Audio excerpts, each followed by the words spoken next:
오래전 그 연세 많으신 권사님에게 아들이 한 분이 계셨는데 이분이 대단한 효자예요. 그래서 그분도 이제 연세가 좀 있는 분이었는데도 불구하고 중국에서 외국 회사에서 일을 하고 있었는데 어머니가 편찮으실 때 수시로 왔다 갔다 하면서 계속 간호하고, 그리고 모든 병원비를 다 충당을 하고 아주 병원비가 아주 많이 나왔었거든요. 오랜 동안 투병 생활을 하셨기 때문에.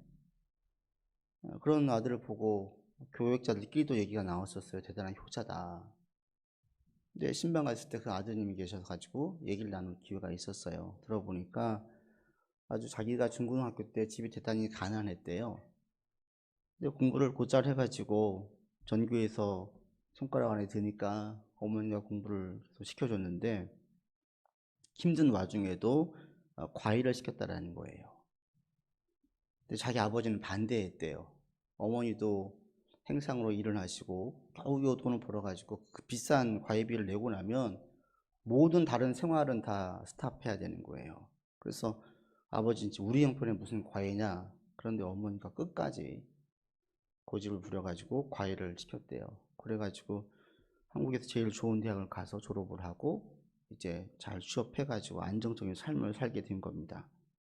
그런 와중에 이제 어머님의 수고, 완전히 자신에게 다 희생한 그 어머니의 수고를 기억해서 계속, 그때 어머니가 과외를 시켜주지 않았더라면 지금의 자기가 없었을 거라, 이런 얘기를 하시는 걸 들은 적이 있습니다. 그때 분들을 보게 되면 물론 지금도 자녀에게 헌신하지만 예전의 분들은 더 심했죠. 그리고 식구들이 많은 대가족이었기 때문에 모두 다 공부를 시키지 못하면 큰아들에게 시키고, 또 아들과 딸이 있으면 그때는 차별을 했죠. 딸이 아니라 아들에게 올인을 해가지고 너희가 우리 집안을 일으켜 세울 사람이다. 완전히 매진을 했어요. 그렇게 했을 때에 좋은 결과를 본 케이스들이 그렇게 많지는 않아요. 다른 형제들이 피해를 본다든지, 또 부모님과 사이가 안 좋아진다든지, 또 부모님이 센 분들은 계속해서 자녀를 끌어안고 있으려고 했죠. 그래서 이렇게 자기가 끌어안고 있는 분들 가운데 부모와 사이가 좋아지지 않은 아들들은 상당히 많이 있습니다. 심지어 형제와도 사이가 안 좋아지지요. 이렇게 자녀를 키워서 성공한 부모들 경우에는 어떤 게 있냐면 자기가 성공을 시켰다는 생각을 되게 강해요. 자기 우월감. 이게 어떻게 표현되어지냐면 내 말을 들어야 되고, 내 말을 이야기할 때 대단히 강압적으로 이야기하고, 그래서 내 말을 듣지 않으면 큰 문제가 생길 것처럼 말하죠. 내가 없으면 문제가 생길 것처럼 그렇게 생각을 가지고 있어요. 이런 자기 우월주의에 빠져요. 이게 보통 그렇습니다. 자기 열정이 있고 자기가 열심히 있고 무엇인가 올인해가지고 좋은 결과물을 보게 되어지면 보통 이분들은 자기 우월주의, 또 자기 중심으로 생각을 해요. 내가 있어야 회사가 돌아가고, 내가 있어야 집안이 돌아가고, 내가 있어야 자녀가 잘 자랄 수가 있고, 내 말을 들어야 그게 곧 진리여가지고 잘 들을 수 있다라는 생각들이 대단히 강해요. 근데 그게 오히려 더 문제를 일으키죠. 열정과 열심 그리고 성과를 따질 때에 바울은 그 누구에게도 주지지 않습니다. 대단히 열정적인 사람입니다. 자기의 모든 것을 불살라서 복음을 전했습니다. 자기의 모든 것을 바쳐서 하나님의 교회를 세우는데 힘을 썼습니다. 그리고 결과물들도 생겼습니다. 그리고 바울은 그 당시에 어느 사도와 비교해도 견주어도 떨어지지 않을 학식이 풍부한 자였습니다. 가말리엘 문화생이었습니다. 성경 지식이 해박했습니다. 여러 가지로 볼 때 자기 열정과 열심과 성과를 볼 때에 바울만큼 큰 성과와 열정을 가진 자가 없을 정도로 바울은 대단한 사람이었어요. 바꿔 말하면 자기 중심적인 사고, 자기 우월주의에 빠지기 쉬운 환경에 있었다는 말입니다. 그런데 오늘 본문에 보면 자기 우월주의에 빠져 있지 않은 바울의 모습을 볼 수 있습니다. 여러분 12절에 보십시오. 그러므로 나의 사랑하는 자들아, 너희가 나 있을 때뿐 아니라 더욱 지금 나 없을 때에도 항상 복종하고 들게 떨리면 너희 구원을 이루라 그랬어요. 지금 바울은 감옥에 있습니다. 감옥에서 편지를 쓸 때에 나 없을 때에도 라고 얘기하죠. 여기서 이 나 없을 때에도 이 어감은 빌립보서 전체를 볼 때에는 걱정과 염려가 아니에요. 아이고 어쩌냐, 내가 너희 가운데 있어서 너희를 도와줘야 되는데 내가 없어서 지금 너희에게 큰일이 생길 수도 있겠다. 온통 걱정 가운데 염려 가운데 이 편지를 쓴 게 아니었어요. 빌립보서는 기쁨 서신입니다. 기쁨, 기대, 희망, 이 가운데 이 편지를 쓴 거예요. 지금 바울이 거기 있어야 안심할 것 같은데 바울은 지금 그 자리에 없음에도 불구하고 전혀 걱정하지 않아요. 이게 뭐예요? 자기 중심, 자기 우월주의에 빠져 있지 않았어요. 내가 꼭 있어야 되는데, 너희는 내 말을 꼭 들어야 되는데, 이렇게 나가지 않았어요. 바울은 내가 없을 때에도 나는 걱정하지 않는다. 내가 지금 너희와 함께 하지 않지만, 이건 바꿔 말하면 무슨 얘기냐면, 내가 도와주지 못하지만 하나님께서 해주실 것이다. 너희 구원을 이루실 것이다. 내가 도와주지 못하지만 나는 걱정하지 않고 너희 믿음이 떨어지지 않게 해주실 하나님을 믿는다라는 거예요. 하나님의 역사는 내가 하지 못해도 다른 방법으로 하나님께서 하신다. 이게 바울이 사역을 하면서 가지고 있었던 자기 생각이었어요. 보통은 막 열심을 내면 다 참견해야 돼요. 다 내가 해야 돼요. 근데 바울은 그러지 않았어요. 심지어 자신이 빠져도 걱정하지 않았어요. 하나님 하실 거라는 거예요. 간혹 기독교인들 가운데 나 없으면 안 돼, 이런 식으로 가지고 있는 분들이 많아요. 세상에는 뭐 말할 것도 없고 교회 다니는 분들 가운데에도 이런 분들이 많아요. 특별히 교회에서 일 열심히 하는 분들이 이런 생각에 갇혀 있는 경우가 종종 있습니다. 또는 내가 아니면 저 사람은 꼭 있어야 돼, 이런 생각을 가지는 분들이 있어요. 저 사람 말은 꼭 들어야 돼. 어떤 경우도 봤냐면, 하나님이 날 사용하지 않으시면 손해시니까 그냥 두시겠어요? 이렇게 말하시는 분도 봤어요. 날 사용하지 않고 그냥 이렇게 끝나게 하면 하나님 손해신데요? 이러시는 거예요. 그분의 자부심은 정말 대단한데, 하나님이 그 사람을 사용하지 않으면 손해인가요? 하나님 꼭 그 사람을 사용해야만 하는가요? 엘리자베스 엘리엇이 쓴 전능자의 그늘이라는 책이 있습니다. 전에도 제가 한번 언급해드렸어요. 엘리자베스 엘리엇의 남편인 이 짐 엘리엇이 26살에 대학 졸업하고 휘튼 대학을 수석으로 졸업하고 에콰도르 서부 밀림 지역에 있는 아우카족에 복음을 전하러 갔어요. 그게 1958년이었습니다.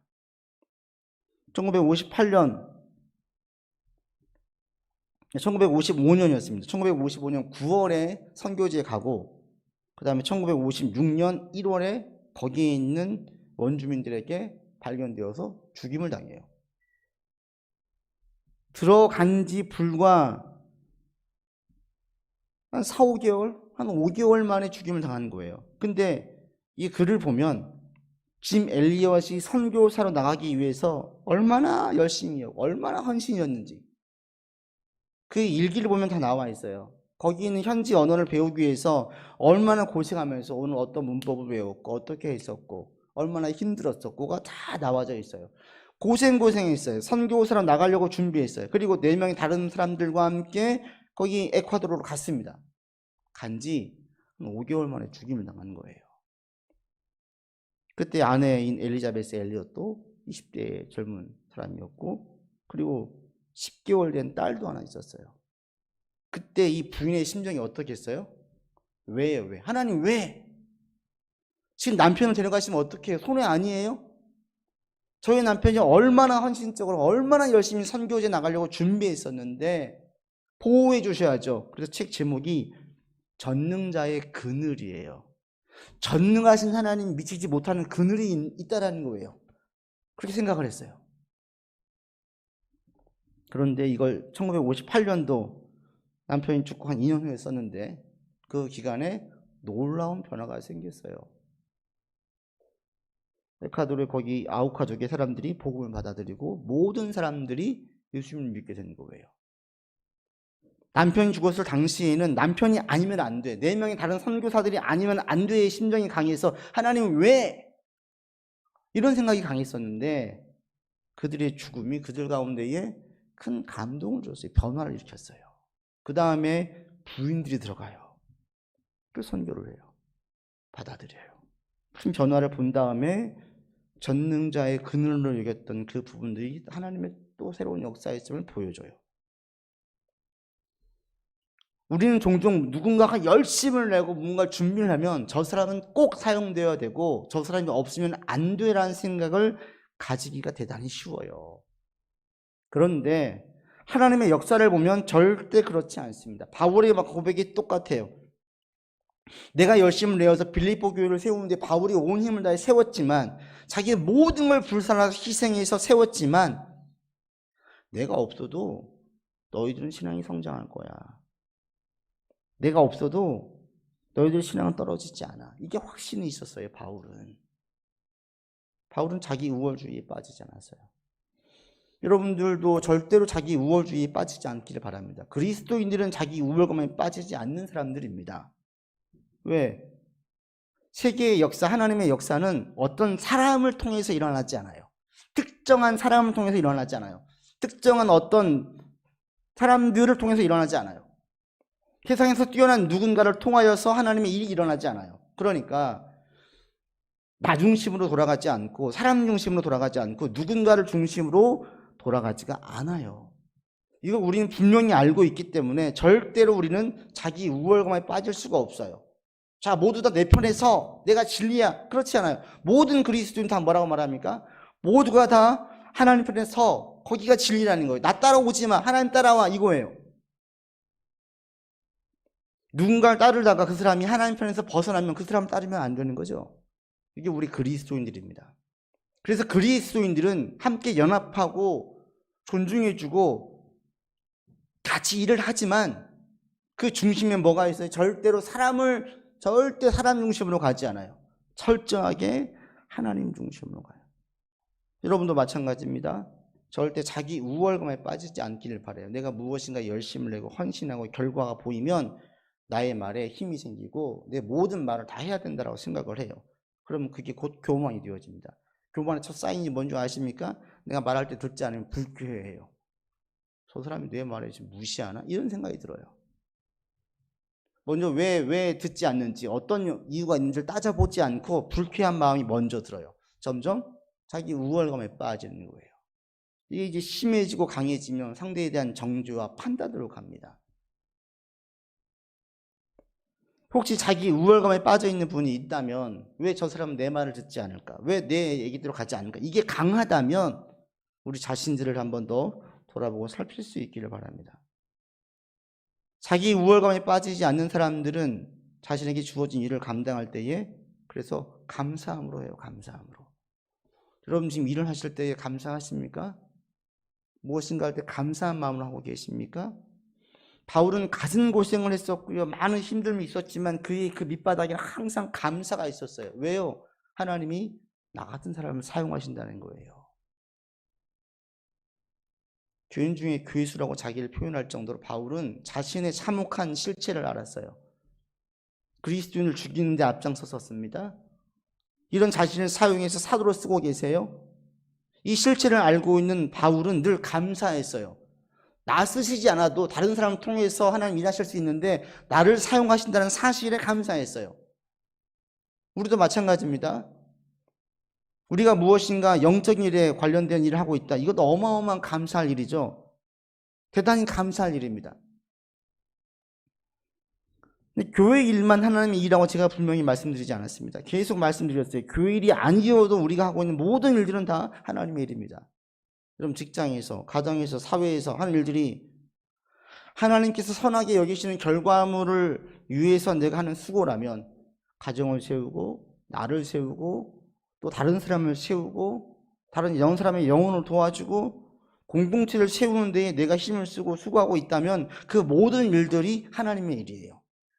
그러면 거기에 대해서 우리가 감사함을 할 수 있어요. 그 일을 감당할 때는 희생이 따릅니다. 헌신이 따릅니다. 수고가 따릅니다. 때로는 잠을 잘 못 살 수도 있습니다. 때로는 자존심 상할 수도 있습니다. 때로는 내가 손해보는 느낌이 들 수도 있습니다. 그럼에도 불구하고 밑바닥에는 항상 뭐가 있어요? 감사가 있어요. 하나님이 나를 사용하시는구나. 나를 통해서 이 일들을 하게 하시는구나. 내가 아니어도 이 일을 하실 수가 있는데 나에게 이런 기회를 주시는구나 라고 감사할 수 있는 거예요. 여러분 마음 가운데에 절대로 감사를 빼앗기지 않기 바랍니다. 감사한 마음을 가지시고 자신을 보시고 가정을 보시고 직장 동료들을 보시고 다른 사람들을 대할 수 있기를 바랍니다. 왜요? 부족한 나를 통해서 하나님의 일을 하시고 선하신 결과물을 이끄시려고 지금 나를 사용하고 계시기 때문에, 이것을 알고 있기 때문에. 그래서 바울은 늘 감사가 그의 사역 가운데 있었어요. 계속 감사해요. 또 다른 사람들이 감사의 고백을 해요. 그게 바울의 마음이었어요. 왜? 자기 우월감에 빠져 있지 않기 때문에, 나 아니면 안 돼 생각이 강하지 않기 때문에. 하나님의 역사는, 하나님께서 일하시는 방법은 나를 통해서 일어나지 않습니다. 이게 분명합니다. 그럼 누굴 통해서 일어납니까? 그게 이제 12절에 나와져 있어요. 정확하게. 바울이 지금 이 빌립보 교인들이 고민하는 이 12절과 13절이요. 사실 이 12절의 말씀이 신학적으로 많은 논쟁이 됐던 말씀이에요. 왜? 12절 마지막에 보시면 너희 구원을 이루라 그러잖아요. 구원이 지금 완성되지 않았다라고 이야기를 하는 거예요. 그럼 이게 뭐냐? 아직 하나님 자녀가 되지 않은 것이냐? 천국에 못 가는 것이냐? 이런 논쟁이 막 붙었었어요. 그런 뜻은 아니거든요. 하나님의 역사는 여러분 분명하게 아세요. 어떤 한두 사람 특정인에 의해서 일어나지 않아요. 특출난 능력을 가진 사람들에 의해서 일어나지도 않습니다. 이걸 분명하게 아세요. 하나님 누굴 사용하십니까? 정말 저와 여러분들 사용하세요. 하나님께 쓰임받는 정말 역사적으로 기독교 역사의 한 획을 긋는 큰 인물들이 있습니다. 우리가 알고 있는 루터, 칼빈, 또 웨슬리 형제, 또 조지 휘필드, 또 D.L. 무디, 빌리 그레암, 조나단 에드워드, 한경지 목사님 많이 계세요. 근데 이분들을 보면 어떤 특정한 능력이 있었기 때문에, 이분들이 대단한 위대한 인물이기 때문에 하나님께서 이들을 통해서 일하시는 게 아니에요. 만약 이들이 아니면 그런 큰 일들이 안 일어났을까요? 종교개혁은 안 일어났을 것이고, 스위스에서의 변화의 물결은 일어나지 않았을 것이고, 영국과 인도와 미국과 우리나라에서의 그런 큰 대부흥의 역사는 일어나지 않았을까요? 아니에요. 그들이 없어도 하나님은 일하시는 거예요. 그럼 어떤 부분을 사용하십니까? 12절에 그 답이 나와져 있어요. 지금 나 없을 때에도 바울이 어떻게 하라고 이야기합니까? 항상 복종하라는 거예요. 첫 번째, 하나님께서 누구를 통해서 일하시냐? 항상 복종하는 사람. 두 번째, 두렵고 떨림으로 구원을 이루는 사람. 이 사람들을 통해서 하나님은 큰 역사를 일으키셨어요. 하나님께 쓰임받는 사람들은 첫 번째, 복종하는 데 힘쓰는 사람들이었습니다. 당연히 하나님께 복종하는 거죠. 근데 중요한 것은 여기서 뭐냐면 그냥 복종이 아니에요. 12절에 보면 부사가 있죠. 뭐예요? 항상이에요. 항상. 정말 중요한 방점이 여기에 찍어야 돼요. 항상 복종에 힘쓴 사람들을 통해서 하나님은 큰 능력을 나타내셨어요. 하나님은 우리에게 복종하기를 원하십니다. 우리가 복종하기를 원하십니다. 이건 당연한 겁니다. 독생자 아들 죽기까지 희생하셨습니다. 가장 좋은 걸 주셨습니다. 당연한 요구예요. 하나님의 권위를 인정한다면 우리는 순종할 수 있어요. 여러분, 내가 인정한 직장의 상사들 권위를 인정하기 때문에 상사의 그 말에 순종하는 거 아니에요? 때로는 자기 모든 걸 다 내려요. 양심도 팔아요. 심지어 가족도 버려요. 순종의 여부는 어디에 있냐면 권위를 인정하는 여부에 따라 있어요. 내가 진정으로 그 권위를 인정하면 순종하게 되어져요. 하나님의 최고의 권위를 인정하면 하나님은 우리 가운데 순종하기를 원하시고 순종을 합니다. 하나님께 쓰임받는 사람들은 이런 하나님의 요구에 기쁘게 순종했어요. 그리고 점점 순종의 빈도가 많아지고 순종의 영역이 넓어져 갔어요. 그러자 하나님의 능력이 점점 크고 강하게 나타나기 시작하는 거예요. 인격이 변하고 가치관이 변하고 행실이 변하고 포악하고 이기적이고 독선적이고 무정한 사람이 온유해져요. 다른 사람들에 대해서 선한 마음을 가지고 있어요. 선한 일을 하려고 해요. 성령의 열매를 맺어요. 하나님 지켜주심을 경험해요. 내가 하는 일에 하나님께서 힘을 실어주세요. 이런 일들을 막 경험하게 되어지면 자신이 예상하지 못했던 큰 일들을 하게 되어져요.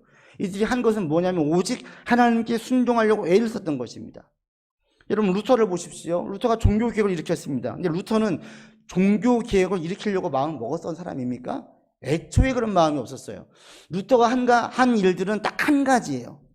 항상 하나님께 복종하려고 했었어요. 교황이 회유했습니다. 협박했습니다. 죽으려고 했습니다. 그때 이게 루터는 죽음을 각오하고 하나님께만 순종했습니다. 죽기까지 하나님께 순종하자 하나님께서 그를 몰아서 엄청난 변화를 일으키셨어요. 종교개혁은 루터가 20대 때 계획을 세운 게 아니에요. 지금 카톨릭이 썩었으니까 바꾸어야 된다. 주도 면밀하게 계획을 세운 것이 아니라 아무런 계획이 없었어요. 그냥 하나님께 순종했어요. 저 면죄부는 아니다. 신앙적으로 옳지 않다. 그냥 95기도 반박문을 냈어요. 그게 종교개혁으로 갈 것을 루터는 몰랐고 아무도 몰랐어요. 루터가 한 것은 딱 한 가지, 순종하는 거였어요. 어디까지? 죽기까지. 교황이 그랬죠. 그렇지 않으면 죽인다라는 거. 심지어 죽이려고 결사대까지 다 준비가 됐었어요. 루터는 타협하지 않았습니다. 끝까지 순종했습니다. 그러자 하나님께서 능력을 나타내셨습니다. 여러분 힘써서 하나님께 순종하는 여러분들 되기를 바랍니다. 여러분이 배우고 알고 있는 말씀에 순종하려고 애를 써보십시오. 거기에서 하나님의 능력이 나타납니다. 근데 많은 분들이 이 경험을 하지 못해요. 왜 그런 줄 아세요? 순종이 이게 어려운 게 뭐냐면 반드시 기다림의 시간이 필요하거든요. 인내의 시간이 필요해요. 결과물이 나올 때까지는 아무런 결과물이 보이지 않는 시간들이 한동안 지속되어집니다. 중국의 극동지방에 가면 거기서만 자라나는 모소대나무가 있습니다. 아십니까?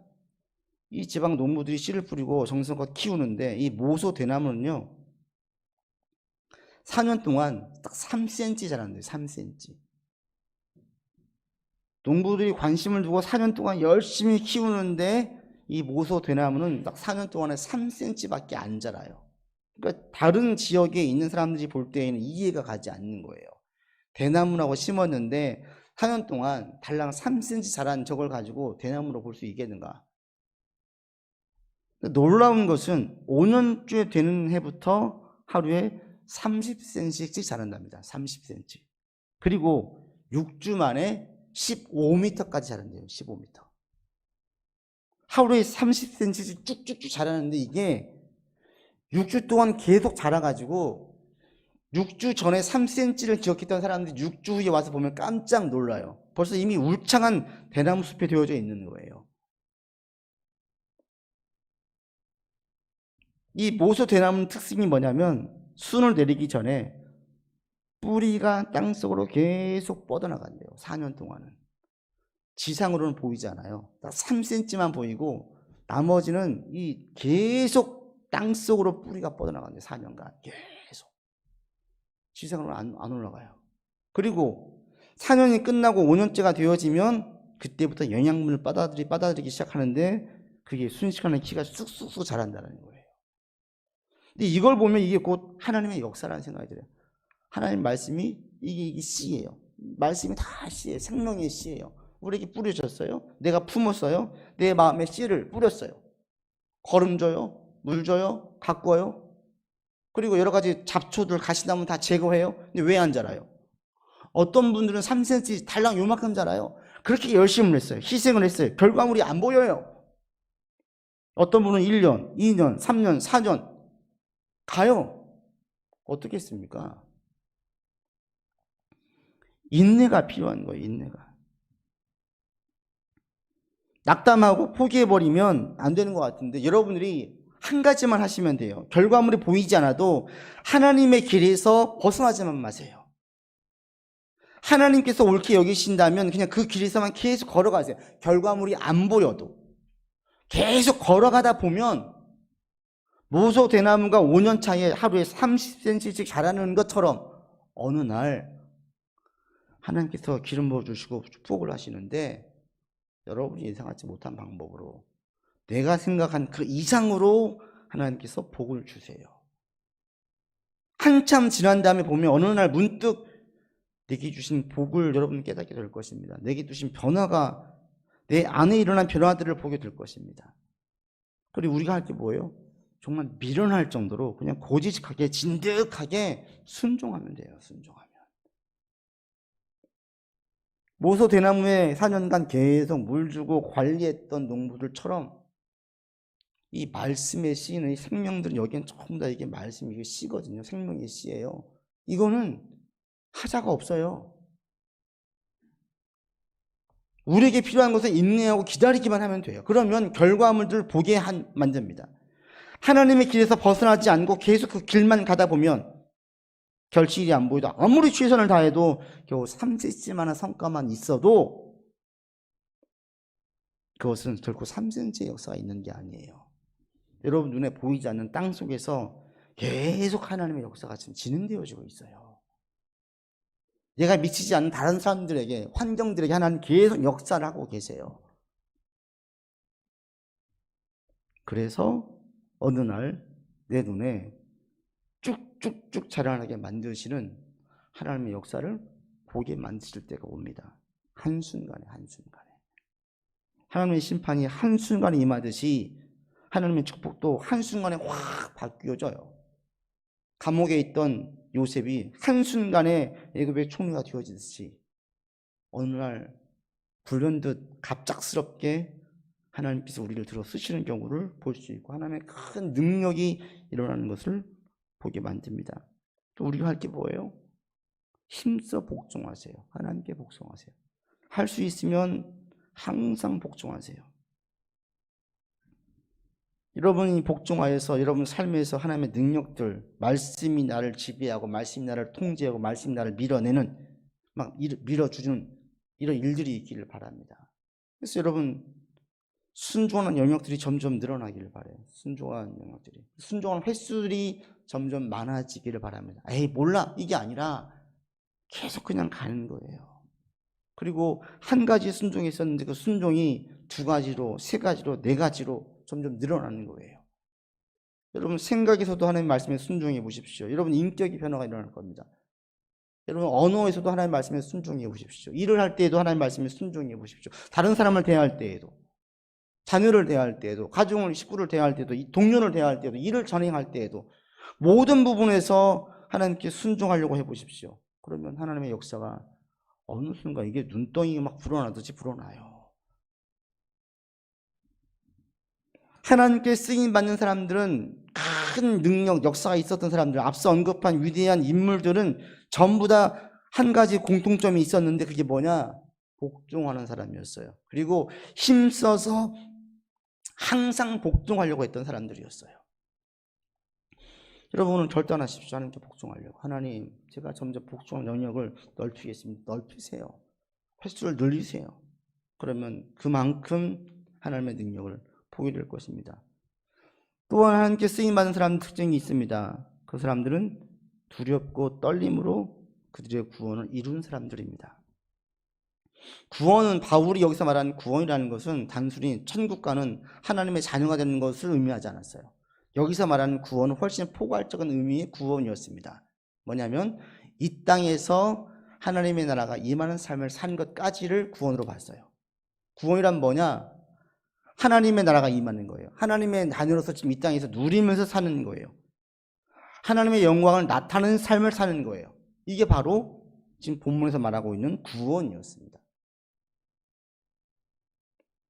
하나님의 복을 누리면서 살려면 여러분 복종하고 순종해야 되는데 이거와 함께 또 하나 뭐가 필요하냐면 두렵고 떨림이 있어야 돼요. 두렵고 떨린다는 의미는 부정적인 의미가 아닙니다. 무서워서 벌벌 떠는 게 아니에요. 이건 어떤 의미냐면 뭔가 중차에 대한 큰 일을 할 때에 여러분 마음이 남다르잖아요. 뭔가 중요한 일을 할 때에는 우리가 온 신경을 집중합니다. 주의를 기울입니다. 바로 이런 의미예요. 하나님의 일, 하나님의 역사가 일어날 때에는 두렵고 떨림의 자세와 마음이 있어야 된다는 거예요. 그래야 하나님의 역사가 일어난다는 겁니다. 말씀에 순종하려고 해보십시오. 우리에겐 주의가 필요해요. 두렵고 떨림이 필요해요. 그냥 순종할 수 있습니까? 아니에요. 어떻게 행동해야 될지, 어떤 말씀을 어떻게 적용을 해야 될지, 불안한 상황 가운데 눌리지 않기 위해서 어떻게 해야 될지, 의심이 들 때 어떻게 해야 될지 계속 우리 가운데 이 두렵고 떨림이 있어야 돼요. 이런 상황이 올 수밖에 없습니다. 모소 대나무를 다시 한번 기억해 보십시오. 이 나무가 위로 성장할 때까지 계속 뿌리를 내린다고 그랬잖아요. 4년 동안. 한 사람이 그 울창한 숲을 보고 거기에 씨를 가지고 왔어요. 씨를 뿌렸어요. 잔뜩 기대했어요. 그런데 4년 동안 딱 3cm 자라요. 어떨까요? 만약에 이것을 알지 못한다면 금방 실망하겠죠. 1년간은 기대할 거예요. 계속 들여다보다 볼 거예요. 근데 2년 때 약간 의심할 거예요. 실망할 거예요. 3년 때는 의심하겠죠. 4년째는 배신감을 느낄 겁니다. 내가 속았다. 씨를 잘못 가지고 왔다. 이럴 거예요. 주변의 반응은 어떨까요? 이 씨를 심으면 자란데 사람들도 관심을 가지고 볼 거예요. 그래? 1년 지났어요? 2년 지났어요? 3년 지났어요? 사람들이 뭐라고 할까요? 야, 네가 속았어. 하지 않겠어요? 그거 네가 사기당한 거야. 안 자라잖아. 4년 동안 3cm 자라는 게 어디가 있냐? 거짓말이지. 잘못 가져온 거야. 종자가 틀렸어. 하지 않겠어요? 직접 키워본 적이 없고 성장 과정을 알지 못한다면 불안하고 의심이 들 수밖에 없어요. 설령 들었어도 긴가민가 할 거예요. 정말 그럴까? 정말 그럴까? 의심이 들 거예요. 주변 사람들은 계속 그런 의심을 부채질할 겁니다. 네가 속았어. 효과 없어. 안 돼.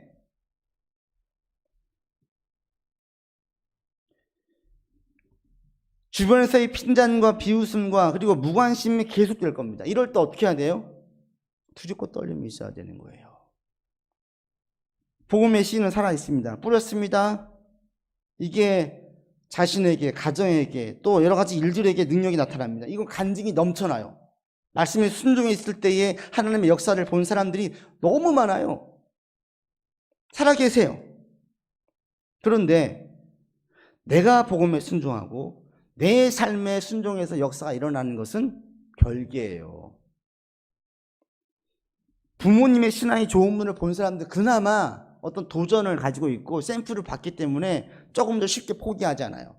근데 집안에서 나 혼자 예수 믿는 사람들, 성경으로만 봤지 책으로만 읽었지 직접 눈으로 목격한 본 적이 없는 사람들, 진짜 계시나? 진짜 일하시나? 의심이 되는 사람들, 이런 사람들은 계속 자기 두렵고 떨린 마음을 유지해야 돼요. 자기 안에 밀려들어오는 의심, 불신, 비웃음, 무관심, 핀잔, 이런 것들에 대해서 내가 경계하고 주의하지 않으면 나도 포기해버리는 거죠. 그럴 때 거기에 흔들리지 않고 넘어가지 않고 계속 주의를 기울이면 어느 순간 내 눈에 보여요. 그 신앙은 이런 면에서 철저하게 개인적인 거예요. 개인적인 거. 내가 경험하지 않으면 부모님의 좋은 신앙은 내 것이 아니에요. 순교자의 자녀라 할지라도 그 아버님의 순교의 신앙이 나한테 그대로 오지 않아요. 어머님의 헌신적인 눈물의 기도가 있다 할지라도 그 신앙이 나한테 그대로 전수되지 않아요. 내가 직접 씨를 뿌리고 관리를 하고 관심을 두고 두렵고 떨림으로 계속 유지해서 자라나는 것을 내가 보아야 그게 내 거가 돼요. 여러분 안에 이런 역사들이 있기를 정말 간절히 원합니다. 이게 쌓이면 신앙적인 배포가 커져요. 이게 담대함이에요. 담력이래요. 담력이. 모든 신앙인들이 이 과정을 다 거쳤어요. 모세가 두려워 있었습니다. 여호수아가 두려워 있었습니다. 기드온이 두려워 있었습니다. 모든 사람들이 다 처음엔 다 두려워 있었어요. 정말 될까? 그런데 한 번 결실을 보고 두 번 결실을 보고 하나님의 능력을 한 번씩 두 번씩 경험하면서 뭐가 생겨요? 담대함이 생겼어요. 이성적으로, 합리적으로 많은 사람들의 가치관에 근거할 때, 대중의 여론에 근거할 때 말이 안 되는데 그 말이 안 되는 게 이루어져요. 그러면 그 다음부터는 사람들의 평가, 사람들의 말 별로 중요하지 않아요. 뭐가 중요해요? 오직 하나님 말씀만 중요해요. 이 생명의 씨만 잘 가꾸면 언젠가는 반드시 역사 일어나요. 하나님은 그래서 누구 사용하세요? 출중한 사람을 사용하시는 게 아니에요. 항상 복종하는 사람, 두렵고 떨림으로 구원을 이루려고 애를 쓰는 사람을 통해서 역사가 일어나게 만들어요. 한 가지 순종했다가 두 가지로, 두 가지가 세 가지로. 1년의 순종이 2년으로, 3년으로, 4년으로. 그러면 점점 하나님의 역사가 일어나요. 그리고 이런 사람들이 주변 사람들이 영향을 줘요. 영적인 환기를 시켜줘요. 영적으로 무감각한 사람들이 깨어나기 시작해요. 그것이 곧 부흥의 단초였어요.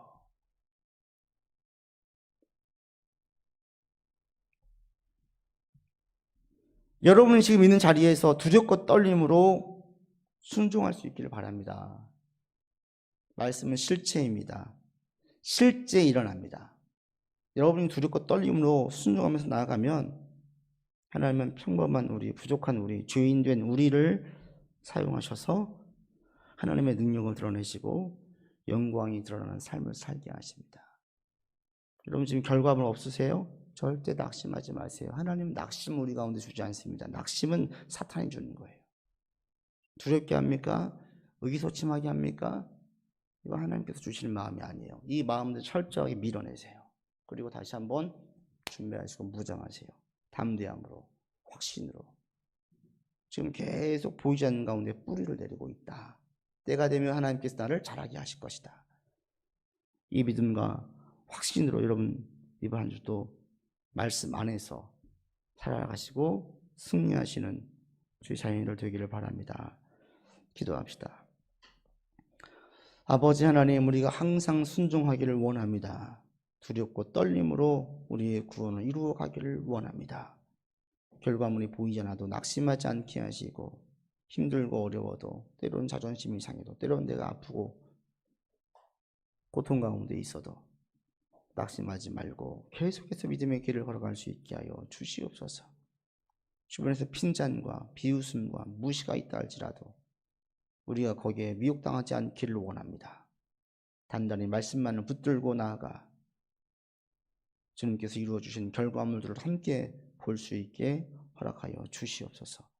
나를 사용하여 주실 것을 믿습니다. 내가 순종할 때, 두렵고 떨림으로 나아갈 때에 주님은 우리를 사용하여 주실 것입니다. 주님만 믿고 의지하며 나아가는 주의 백성 되게 하여 주옵소서. 우리 구주 예수 그리스도 이름으로 기도드립니다. 아멘. 함께 찬송가 312장